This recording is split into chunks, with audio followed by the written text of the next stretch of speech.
들어가 보도록 하겠습니다. 먼저 한번 본문을 한번 읽어볼까요? 이사야서 43장 16절에서 28절입니다. 같이 한 목소리로 읽겠습니다. 시작. 나 여호와가 이같이 말하노라. 바다 가운데 큰 물 가운데에 지름길을 내고 병거와 말과 군대의 용사를 이끌어내어 그들이 일시에 엎드러져 일어나지 못하고 소멸하기를 꺼져가는 등불 같게 하였느니라. 너희는 이전 일을 기억하지 말며 옛날 일을 생각하지 말라.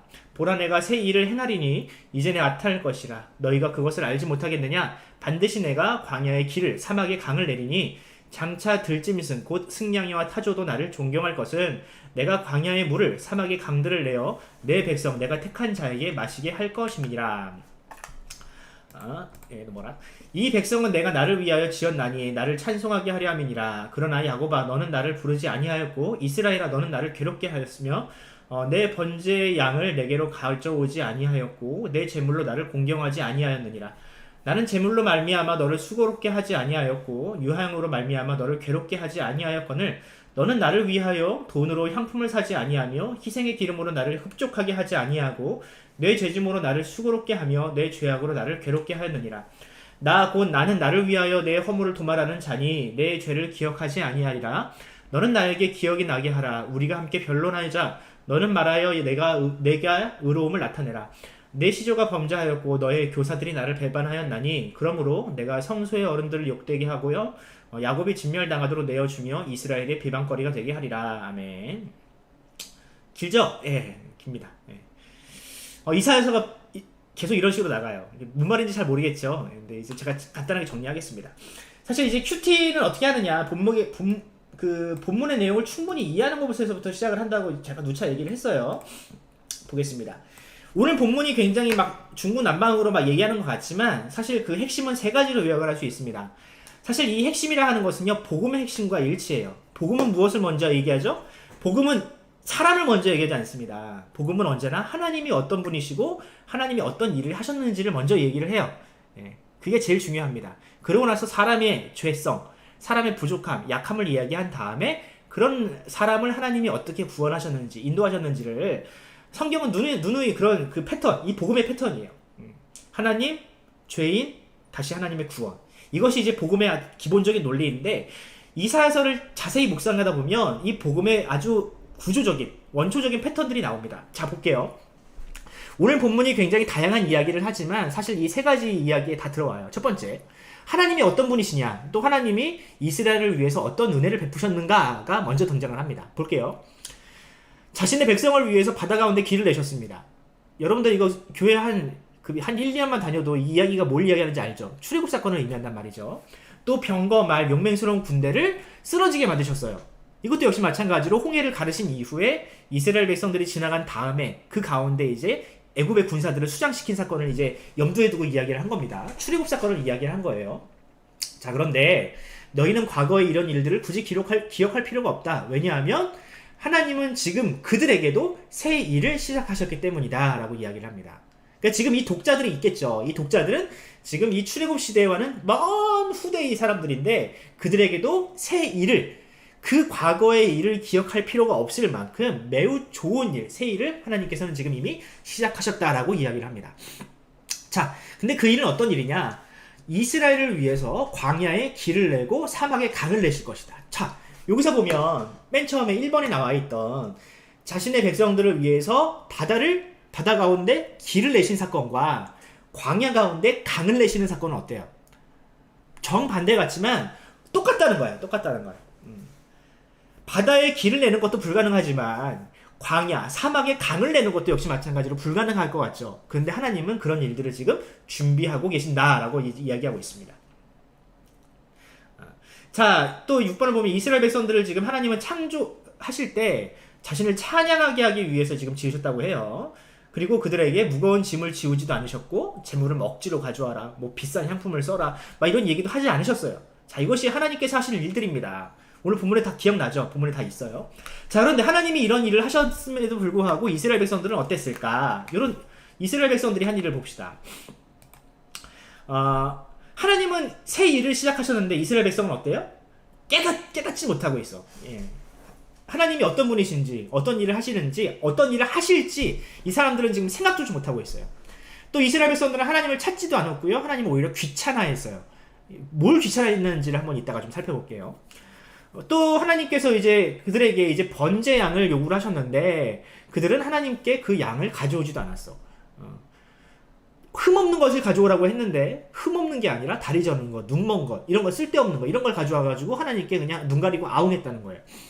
하나님을 위해서 비싼 향품을 가져오지 말라 그랬지 향품을 아예 가져오지 말라 한 적은 없거든요. 그래도 향품을 안 가져와.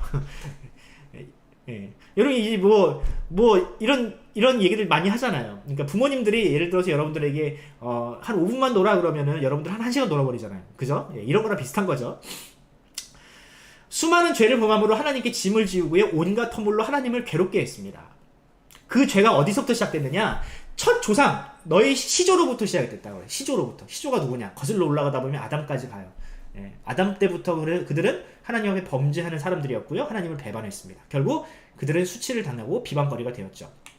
자, 이렇게 이들이 범죄를 했는데 용서받을 수 없는 그들을 위해서 하나님은 어떻게 하셨는가? 하나님은 그들의 죄를 기억하지 않으신다. 근데 그들이 이 죄를 기억하지 않으시는 것은 하나님을 위한 것이다. 이건 이따가 또 설명하겠습니다. 자세히. 이거 되게 중요한 메시지라서. 하나님은 그들의 죄를 기억하지 않으시지만 너희는 하나님을 기억해야 된다. 라고 하면서 오늘 내용이 이제 마무리가 됩니다. 그러면서 이제 결론이 뭐냐면 제가 생각할 때 이 본문의 결론이 이거예요. 자, 이제 한번 만나서 한번 토론 한번 해보자. 너희들이 나를 위해서, 나를 향해서 잘한 일이 있으면 조금이라도 한번 얘기해봐라. 한번 얘기 좀 해보자. 나는 너희를 위해서 이 정도 했는데 너희는 나를 위해서 뭐 했니? 하고 한번 토론이나 한번 해보자 라고 하면서 하나님께서 이제 이사야서가 마무리가 됩니다. 자, 이런 내용이 이제 오늘 그 본문의 구조예요. 구조. 본문이 되게 산문적이고 뭐 맥락도 없는 것 같고 하지만 이 세 가지 큰 흐름 안에서 오늘 본문이 기록되어 있다는 거 여러분들 이걸 구조를 좀 이해했으면 좋겠어요. 자, 그러면 이제 다시 한번 이제 본격적으로 본문에 들어가 봅시다. 이사야서를 1장부터 얘기했으면 제가 이 이야기를 했을 텐데 40장부터 이야기를 하니까 여러분들이 잘 이해를 못할 것 같아서 먼저 이사야가 누군지 또 오늘 본문을 읽고 있는 독자가 누군지를 알아야 된다고 여러분들에게 누누이 설명을 하죠. 제가 그래서 야고보도 설명을 했고요. 야고보 시대 독자도 여러분들에게 설명을 했었어요. 그걸 이해하는 게 제일 중요하니까. 자, 이사야는 누구냐? 이사야는 선지자입니다. 당연하죠. 이사야는 선지자입니다. 자, 그런데 이 출신이 굉장히 독특해요. 다른 선지자들과는 달리 이사야라는 사람의 출신이 굉장히 독특해요. 그는 누구였냐면 남유다의 왕 아모스의 아들이었습니다. 까딱하다가는 왕도 될 뻔했던 사람인 거예요. 근데 이제 왕이 서열에서 밀렸겠지. 이제 뭐 그 뒤여가지고 왕은 안 됐는데 그 사람은 왕가의 선지자 또 왕가에서 쓴소리를 담당하는 사람으로 이 이사야가 이제 계속해서 활동을 합니다. 그런 사람들 있잖아요. 왕은 아닌데 왕과 거의 그 동등한 위치에서 후대의 왕들에게 쓴소리를 하고 직언을 하고 조언을 하는 그런 분들. 왕가의 어른들, 이런 사람들. 그 사람이 바로 이사야였어요. 근데 그는 하나님의 선지자이기도 했던 거죠. 하나님을 굉장히 사랑하고 또 그런 사람이었습니다. 그는 BC 739년에서 681년 사이에 활동을 했고요. 남유다가 BC 586년에 멸망을 했으니까 멸망 이전에 한 100년 전에 활동했던 선지자입니다. 남유다가 멸망하기 이전에 100년 전에 활동했던 선지자고요. 또 예수님이 탄생하던 시점으로 따진다면 한 700년 전쯤에 활동했던 사람이라고 할 수 있어요. 예수님과는 거리가 굉장히 크죠. 근데 이 사람이 어떻게 죽느냐? 그 손잡벌이라고 할 수 있는 이 므낫세의 왕, 사위예요, 사위. 자신의 사위에게 무참하게 순교를 당합니다. 너무 쓴소리를 막 세게 하니까 므낫세가 또 망난이었거든. 남유다에서 가장 악한 왕을 꼽으라고 하면 이 므낫세 왕이었는데 이 므낫세 왕이 자신의 조상인데도 불구하고 거의 할아버지 뻘인 그 이사야를 너무 쓴소리를 많이 하고 직언을 한다고 무참하게 죽여요, 진짜. 무참하게 죽여요. 이게 말을 못하겠어. 너무 처참해가지고. 자, 그런데 이 이사야가 별명이 하나 있습니다. 예언자의 왕이라는 별명이 있어요. 예언자의 왕. 왜냐면 이 이사야서를 보면 장차 오실 메시아에 대한 예언이 너무나도 많이 담겨 있어요. 대표적인 게 이겁니다. 대표적인 말씀이 이거예요. 이사야서 7장 14절을 보면 이런 말씀이 있어요. 그러므로 주께서 친히 징조를 너희에게 주실 것이라. 보라, 처녀가 잉타하여 아들을 낳을 것이요 그의 이름을 임마누엘이라 하리라. 자, 이 말씀이 누구에게서 이루어졌나요? 예수님을 통해서 이루어지잖아요. 그러니까 이 예수님이 오시기 전 700년 전에 살았던 이 이사야가 예수님이 어떤 모습으로 오실지를 너무 많이 기록해놨어. 이것뿐만이 아니에요. 더 많아요. 그가 찔림은 우리의 죄악 때문이요. 그의 맞음은 우리의 허물 때문이라. 그가 채찍에 맞음으로 나음을 입었고. 이런 말씀들도요. 이사야서 53장에 기록되어 있거든요. 자, 이사야서의 별명이 있습니다. 작은 성경이라는 별명이 있어요. 보면은 이사야서는 1장부터 66장까지 이제 방대한 분량입니다. 어마어마한 분량인데 성경이 몇 권으로 이루어져 있어요? 창세기, 출애굽기 하다 보면 총 66권이죠. 이사야가 물론 66권을 기록한 건 아니지만 이것을 이제 분류를 나누다 보니까 66장이 됐어. 그래서 이걸 작은 성경이라고 불러요. 또 구조도 비슷한 게요. 1장부터 9장까지는요. 이 대상이 남유다 사람들이에요. 멸망하기 이전에 남유다 사람들에게 쓰여진 글인데 심판과 그들의 타락과 하나님의 심판에 관련된 말씀이 기록되어 있고요. 40장부터 66장은 또 대상이 달라요. 바벨론 포로 또 혹은 포로에서 귀환한 사람들을 향해서 또 쓰여집니다. 그래서 이것이 마치 신약의 메시지와 비슷하다 해가지고 이렇게 작은 바이블이다 라고 불리기도 합니다. 자, 그런데 여러분들 좀 이상하지 않나요? 이사야는 이 남유다가 멸망하기 이전의 활동, 100년 전에 활동했던 선지자라고요. 그런데 이 오늘 본문의 독자, 이 40장에서 55장의 독자는 누구예요? 바벨론 포로로 잡혀간 사람들을 향해서 쓰여진 메시지라고요. 그러니까 이사야가 살던 시대에서 100년 후, 150년 후에 이제 살게 될 사람들을 위해서 이사야는 지금 이 메시지를 기록하고 있어요. 남유다가 멸망할지 안 멸망할지는 아직 확실히 정해진 것도 없는데 이사야는 이미 멸망하고 포로로 잡혀간 사람들을 향해서 지금 이사야가 지금 이 메시지를 기록하고 있다고요. 또 심지어는 55장에서 66장을 보면 포로로 돌아온 사람들, 포로에서 돌아온 사람들을 위해서도 또 메시지를 쓰고 있어요. 대단한 거 아닙니까 이게? 네. 말도 안 되는 얘기겠죠. 그래서 사람들이 말도 안 돼. 이거는 있을 수 없는 일이야 해가지고 이사야서가 아마도 1장부터 39장은 이사야가 쓰고 40장에서 55장은 이사야의 제자들이 쓰고 또 56장부터 66장은 또 다른 사람들이 썼을 것이다 라고 생각을 많이 해요. 뭐 그 말이 맞을 수도 있어. 그 말이 틀리다고 저는 말 안 해요. 그럴 수도 있어요. 하지만 꼭 그렇게만 볼 수 없는 것이 이사야서 7장이 보면은 예수님이 오실 때 어떤 모습으로 오실지 정확하게 기록해놨잖아요. 700년 후의 일도 이사야는 지금 내다보고 있었다고요. 근데 기껏해야 100년, 150년 후의 일을 이사야가 과연 하나님께 이제 듣지 못했을까? 저는 이것도 이사야가 썼을 가능성이 충분하다고 생각을 하는 겁니다. 아닐 수도 있지만 썼어도 그다지 문제는 없다. 모든 이 66장을 이사야가 썼다고 해도 크게 문제되지 않는다라고 저는 이야기하고 싶어요. 자, 어쨌든 이사야가 이렇게 위대한 선지자였다라는 거 여러분들에게 이야기를 하고요. 이제 본문으로 들어가겠습니다. 본문을 보면 뭐 여러분들이 이제 잘 아는 내용이잖아요. 아까 지금 요약부터 했고 여기 특별한 내용은 없는데 여기서 중요한 메시지를 뽑을 수 있는 문장들이 있습니다. 보면은 너희는 더 이상 이전 일을 기억하지 말아라 라는 말씀이 있죠. 어딨죠? 18절 너희는 이전 일을 기억하지 말며 옛날 일을 생각하지 말라라는 말씀이 있어요. 이게 무슨 뜻일까? 라는 메시지를 여러분들에게 좀 전달하고 싶어요. 여기 있죠. 여기 이전 일을 기억하지 말며 옛날 일을 생각하지 몰라. 그 다음에 뭐라 그래요? 내가 새 일을 행하리니 이제 나타낼 것이라 라는 말씀이 있습니다. 자, 그러면 이전 일은 뭘까? 이전 일. 자, 앞에 위에 있는 일이 이전 일이에요. 지금 이 43장 16절 이하에 있는 내용들이 이전 일이에요. 근데 이전 일이 뭐예요? 출애굽 시대에 있었던 일들이거든요. 출애굽 시대 하면 뭐가 떠올라요? 10가지 재앙, 흑암의 재앙, 뭐 장자의 재앙. 그다음에 가장 클라이막스가 뭐예요? 홍해가 갈라지는 그 사건. 이 어마어마한 사건들이 지금 이스라엘 백성들의 DNA에 새겨져 있는데 지금 그들에게 이 포로로 잡혀가 있는 사람들에게 얘기를 하는 거예요. 너희들은 이전 일을 기억하지 말아라. 자, 그런데 사실 이 포로로 잡혀가 있는 이 사람들은요, 이 출애굽 시대의 이 스토리가 너무나도 중요한 스토리예요. 왜? 이 출애굽 시대의 사람들과 자신의 처지가 너무나도 똑같거든요. 어때요? 과거 이스라엘 백성들은 400년 동안 애굽의 종살이를 하면서 노예 생활을 했어요. 그들을 해방시킨 사람이 누구예요? 모세가 이 홍해를 쫙 갈라서 그들을 가나안 땅으로 인도해낸 이 스토리가 그들에게는 너무나도 중요한 스토리고 또 그때 그 일이 다시 재현되었으면 좋겠다라고 늘 기도했단 말이죠.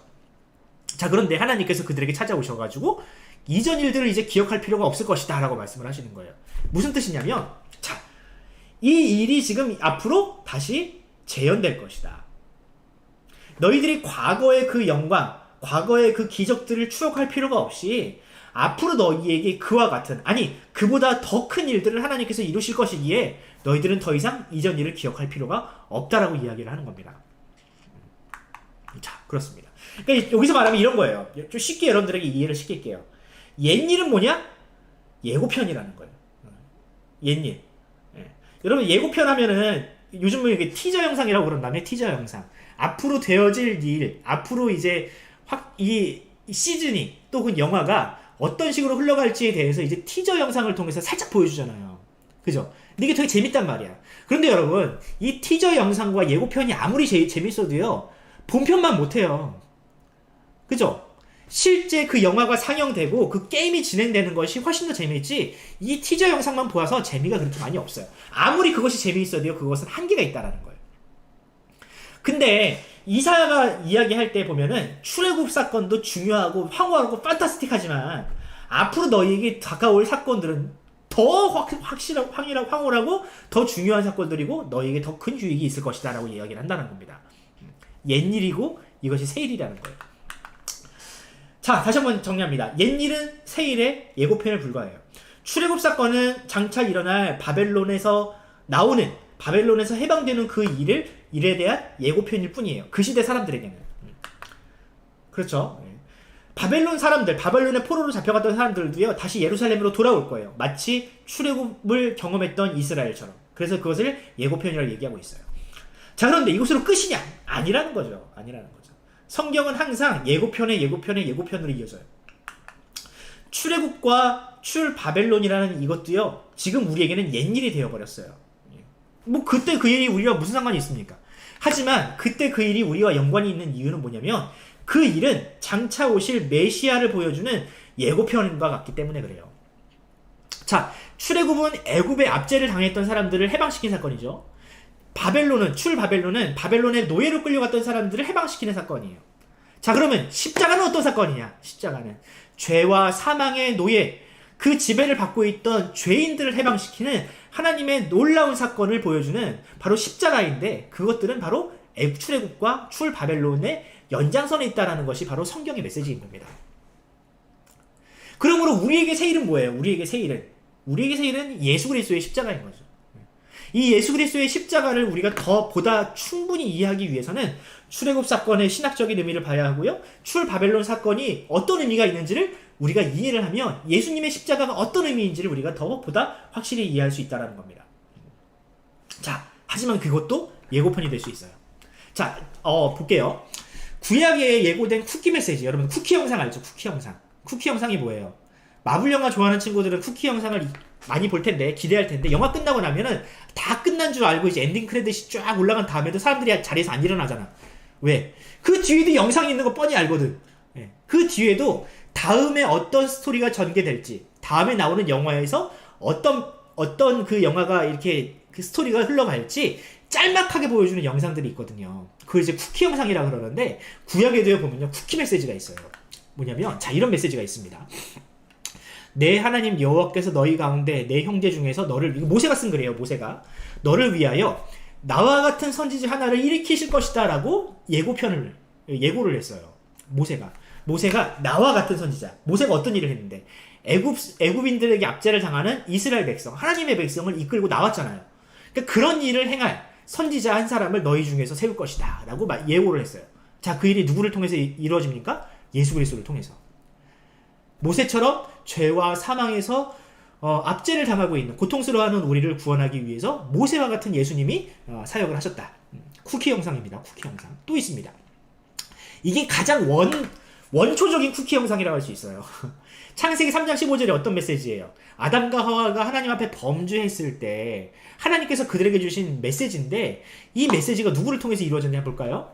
내가 너로 여자와 원수가 되게 하고 내 후손도 여자의 원수가 되게 하리니 여자의 후손은 내 머리를 상하게 할 것이요 너는 그의 발꿈치를 상하게 할 것이다. 이런 메시지가 있어요. 이게 우리가 까마득한 기원전, 한참 이 천지가 창조된 그 무렵쯤에 하나님께서 아담과 하와에게 주신 메시지인데, 이때 보면은 여자의 후손이 나오죠. 여자의 후손이 뭐예요? 보통은 사람이 태어나면 아버지의 성씨를 따라요. 이건 동서양을 만론하고 어디든지 이제 공통된 그 전통인데, 보통 이 자식이 태어나면 남자의 후손이라고 불립니다. 아버지의 성씨를 따라가면서. 자, 그런데 여기서 여자의 후손이 나와요. 여자의 후손이 뭘까? 남자와 여자가 동침하지 않은 상태에서 나온 사람이라는 거예요. 무슨 뜻인지 알아요? 네.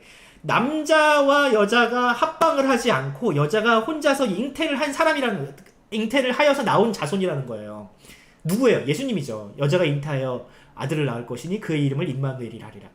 그 여자의 후손이 오실 것인데 그 여자의 후손이 이 뱀의 후손, 네? 뱀의 후손과 싸워서 머리에 심각한 타격을 입히고 그의 발꿈치에 조그마한 상처 하나 날 것이다. 이런 뜻인 거예요.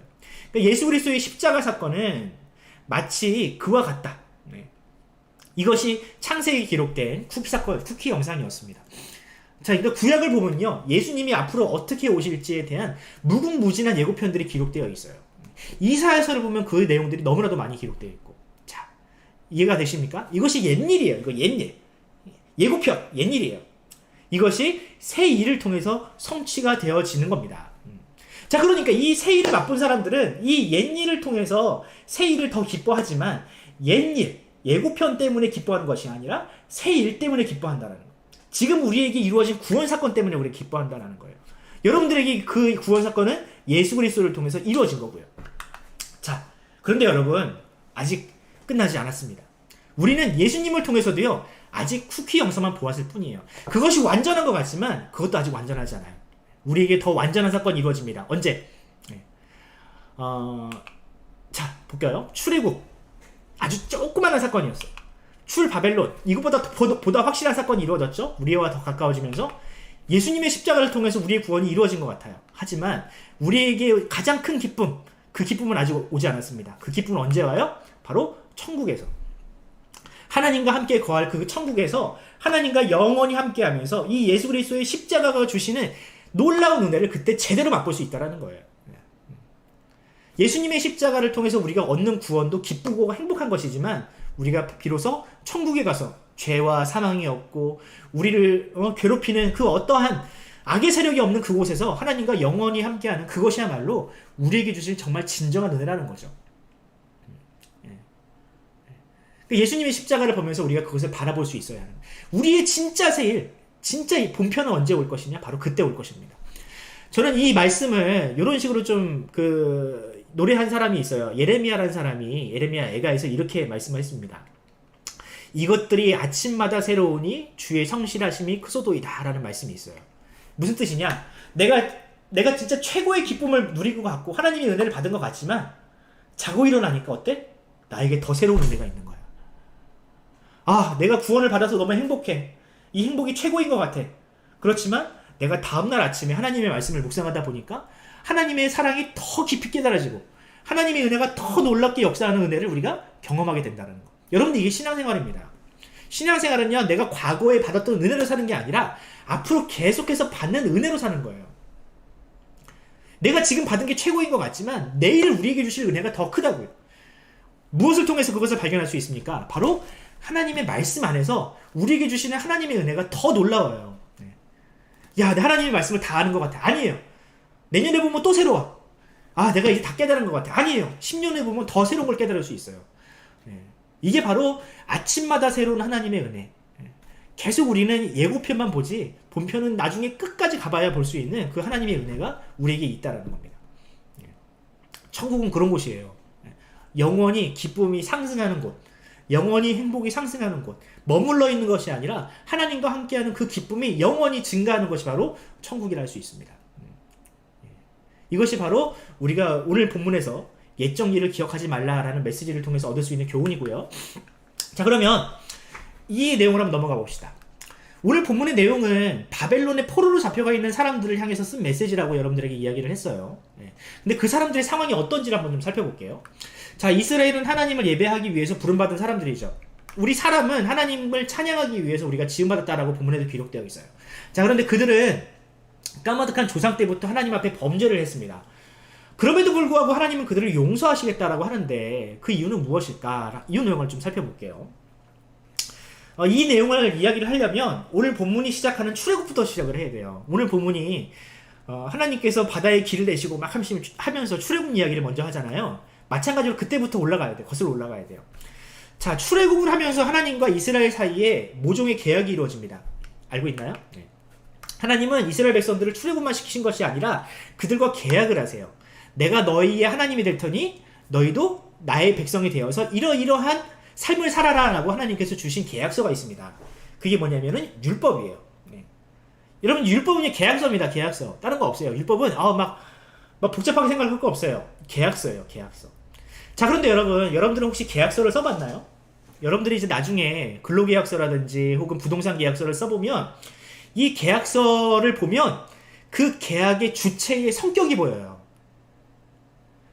계약서에 무슨 성격이 보이냐? 자, 여러분들이 전세 계약을 쓴다고 해봅시다. 전세 계약을 쓰면 전세 계약을 주는 이 집주인의 성격이 보여요. 어떤 성격이 보입니까? 이 전세 계약할 때 어떻게 하냐면 못 박지 마세요. 뭐뭐 하지 마세요. 개 키우지 마세요.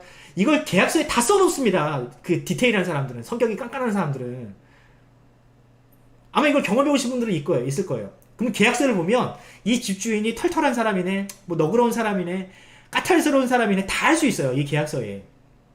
자, 그러므로 이 계약서는요, 그 계약의 주체의 성격을 보여주는 게 계약서예요. 자, 그러면 다시 말하면 이 율법은 누구의 성격을 보여줍니까?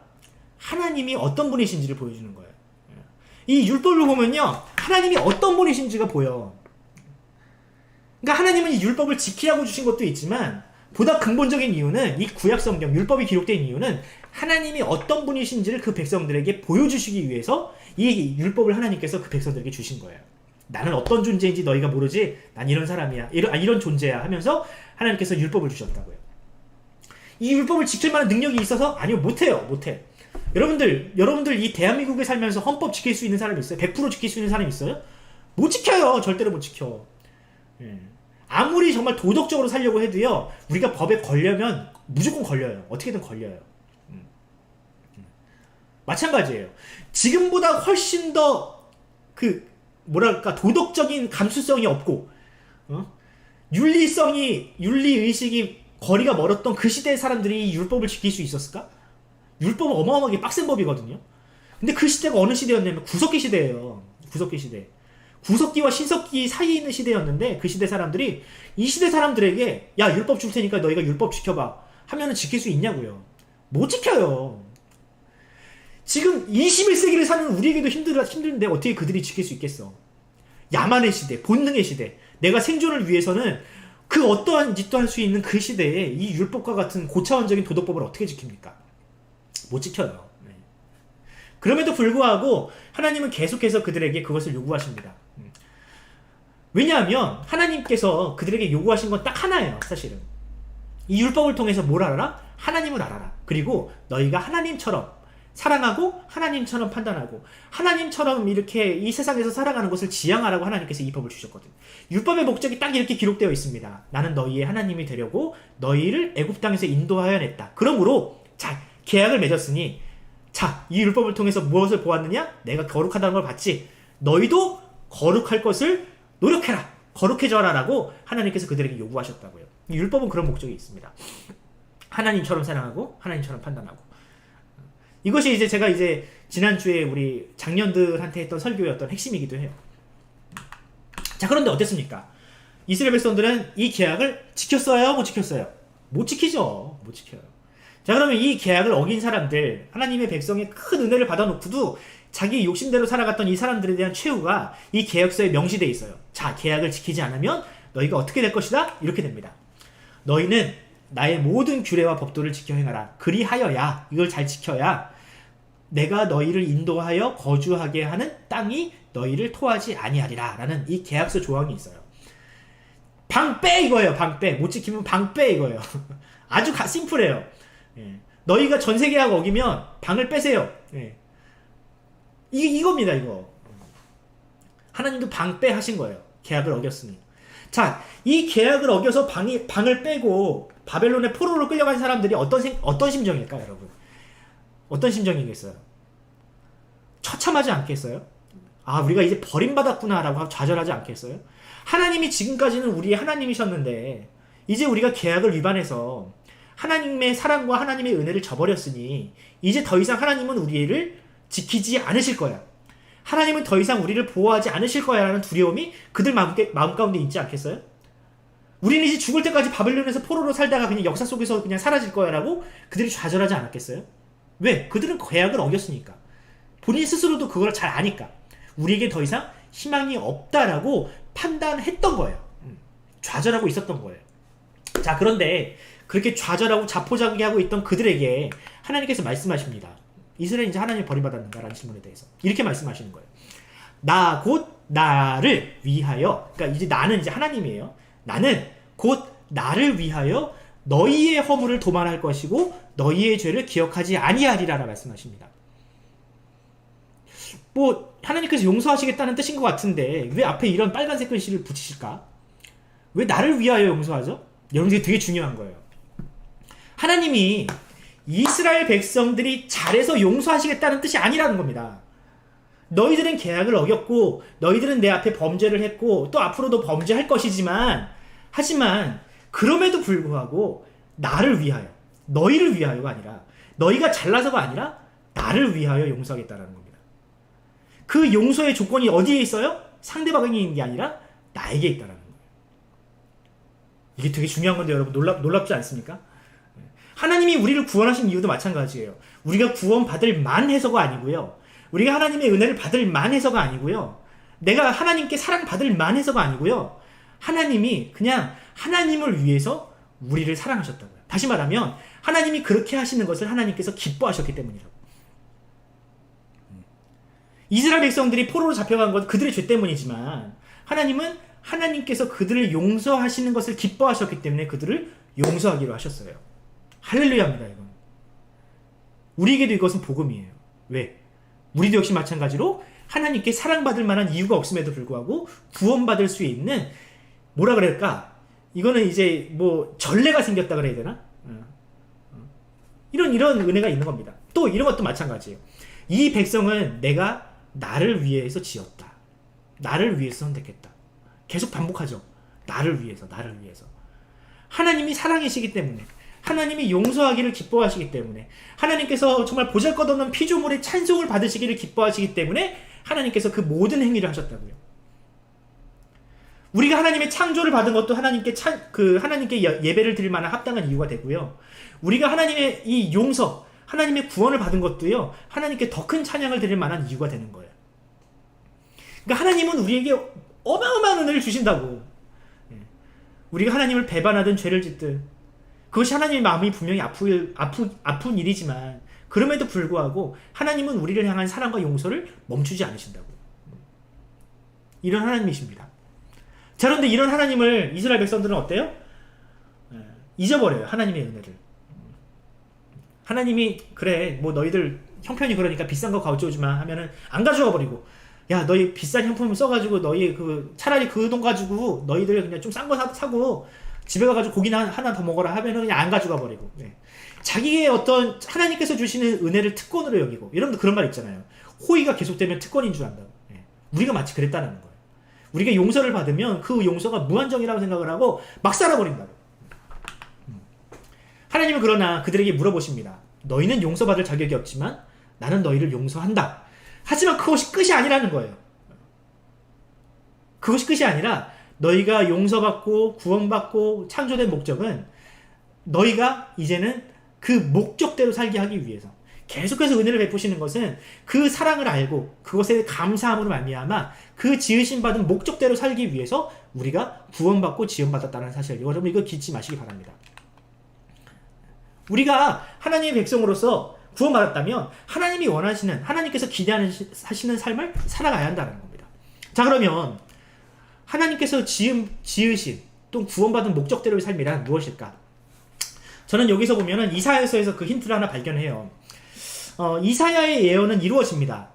먼 훗날 100년 후, 700년 후에 이루어질 일들을 이사야는 예언을 하는데 그게 다 그대로 이루어져요. 그 중에 한 가지 사건이 뭐냐면 고레스라는 왕을 통해서 이루실 구원입니다. 고레스라는 왕이 누구냐면 키루스라고 세계사를 공부하는 친구들은 알 텐데 페르시아의 초대 왕이에요. 페르시아라는 어마어마한 나라. 여러분들 페르시아 다 알잖아. 역사에 남을 만큼 어마어마한 제국을 이루었던 이 페르시아의 초대 왕, 위대한 왕이었어요. 모든 사람들이 존경하는 왕. 이방인이나 자국민이나 모두 할 것 없이 은혜를 베풀었던 왕, 이 키루스, 고레스라는 왕이 있었는데, 이 고레스라는 이름이 고레스가 태어나기 이미 150년 전에 이미 예언이 돼요. 누구를 통해서? 이사야를 통해서. 자, 이런 말씀이 있습니다. 여호와께서 그의 기름 부음을 받은 고레스에게 이같이 말씀하시되, 내가 그의 오른손을 붙들고 그 앞에 열국을 항복하게 하며 내가 왕들의 허리를 풀어 그 앞에 문들을 열고 성문들이 닫지 못하게 하리라. 그러니까 네가 정복하고 싶은 데는 마음대로 정복하게 해줄게 라는 뜻이에요. 이 페르시아 고레스에게. 근데 이 고레스가 아직 태어나지도 않았어. 페르시아라는 나라가 아직 일어나지도 않았어. 그런데 이사야를 통해서 이 메시지를 이미 주셨다고요. 자, 그런데 나중에 이 페르시아가 바벨론이라는 나라를 멸망시키고 바벨론의 포로로 잡혀왔던 이스라엘 백성들을 다 다시 본국으로 돌려보내는 일들을 이제 고레스라는 왕이 합니다. 자, 그때 이 고레스가 그 칙령, 그 명령을 이제 발표를 하면서 이런 말을 해요. 이 고레스인데, 에스라서를 보면 이 고레스가 했던 그 말이 이렇게 기록되어 있어요. 바사왕 고레스는 말하노니 하늘의 하나님 여호와께서 세상 모든 나라를 내게 주셨고 나에게 명령하사 유다 예루살렘에 성전을 건축하라 하셨나니 라는 말씀이 있어요. 고레스가 한 말이에요. 고레스가 왜 이 말을 했을까? 고레스가 어떻게 하나님을 알았을까? 저는 이 고레스가 이사야의 이사야가 150년 전에 썼던 글을 고레스가 봤다고 생각을 해요. 보면 어떤 느낌이 들었을까? 와, 하나님이 나를 아시네. 내가 태어나기 150년 전에 이미 내 이름이 여기 기록되어 있었네. 하나님은 이미 나를 택하시고 이 페르시아라는 나라는 위대한 나라에 나를 왕으로 삼으셨구나. 이미 150년 전에. 그러면 하나님이 나의 이름을 부르시고 나를 이 위대한 나라를 일으킬 수 있는 힘을 주신 이유는 무엇일까? 찾아보니까 이 이스라엘 백성들을 구원하고 또 그들로 하여금 다시 성전을 회복하게 하신 것. 바로 이것이 나에게 주신 하나님의 사명이구나 라고 이 고레스는 제대로 이해를 한 거죠. 그래서 이 고레스가 자신의 왕권을 이용해서 모든 이스라엘 백성들을 해방시키고 그들로 하여금 다시 본국으로 돌아가 예루살렘으로 돌아가 성전을 짓도록 모든 물자를 지원하고 또 지원을 하는 그런 어떤 위대한 어떤 업적을 남긴 왕으로 역사에 기록되어 있습니다. 자, 여러분, 이 고레스를 보면 어떤 생각이 드나요? 그가 하나님께서 자신을 택하셨고 자신을 통해서 어떤 일을 하기를 원하시는지 이 고레스는 제대로 이해했다라고 여러분 생각되지 않나요? 근데 여러분, 이 고레스만 그런 게 아니에요. 비록 성경에 우리 이름이 기록된 건 아니지만 하나님은 우리를 미리 아신다니까요. 우리를 이미 아신다니까요. 우리가 태어나기도 전에 이 천지가 창조되기도 이전에 하나님은 우리를 아셨습니다. 우리를 구원하기 시기로 그때부터 이미 작정을 하셨어요. 우리는 과연 어떻게 살아야 될까? 과연 우리는 하나님 앞에 어떤 삶을 지켜가야 할까? 고레스와 같이 우리 삶에도 그런 하나님께서 주신 사명, 소명, 또 하나님의 뜻, 하나님께서 기뻐하시는 삶을 우리 삶 가운데 채워가길 바랍니다. 하나님께서 우리를 구원하신 것은 하나님을 찬양하고 경배하고 예배하는 삶, 또 하나님의 뜻대로 사는 삶을 우리로 하여금 기대하시잖아요. 우리가 하나님의 백성이라면 마치 고레스와 같이 우리 삶 가운데 그 삶을 우리가 지켜나가는 것이, 우리가 하나님은 우리의 죄를 기억하지 않지만 우리는 반드시 하나님의 은혜를 기억해서 우리가 그 삶을 우리 삶 가운데 채우기를 간절히 소원합니다.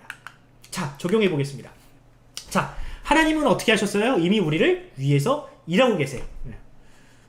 그런데 우리는 나중에 한참 지나서라고 그 하나님의 일하심을 깨닫죠.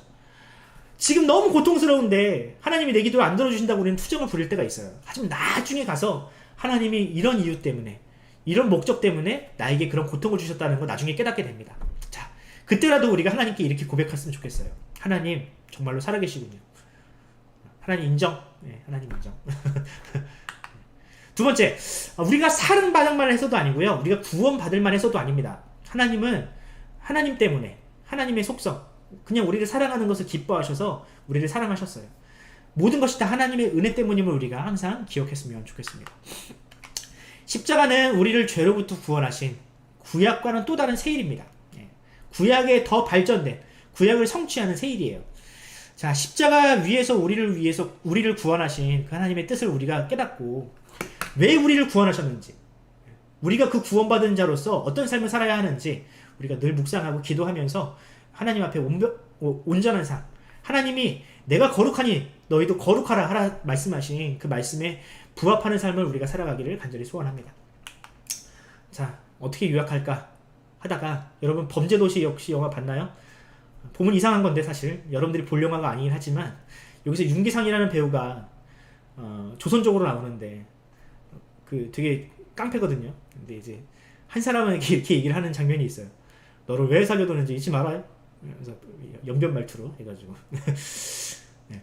여러분들을 하나님께서 왜 구원하셨는지 여러분 잊지 마시기 바랍니다. 우리가 왜